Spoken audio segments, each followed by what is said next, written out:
కార్తీక మాసంలో వచ్చే పౌర్ణమి హిందువులకు పరమ పవిత్రమైన రోజు. ఇది మహాశివరాత్రితో సమానమైన పుణ్యదినం. ఈ పర్వదినాన్ని త్రిపుర పూర్ణిమ లేదా దేవ దీపావళి అని కూడా అంటారు.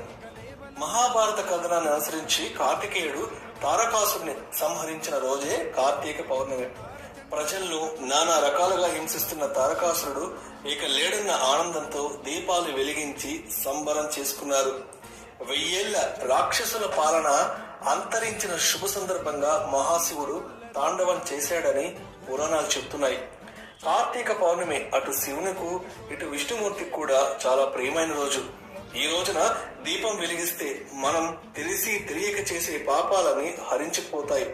కార్తీక సోమవారాల్లో కార్తీక పౌర్ణమి రోజున రుద్రాభిషేకం కూడా చేస్తారు. ఈ విశిష్ట దినాలలో సత్యనారాయణ స్వామి వ్రతం చేసుకోవడం కూడా చాలా శ్రేష్టమైనది.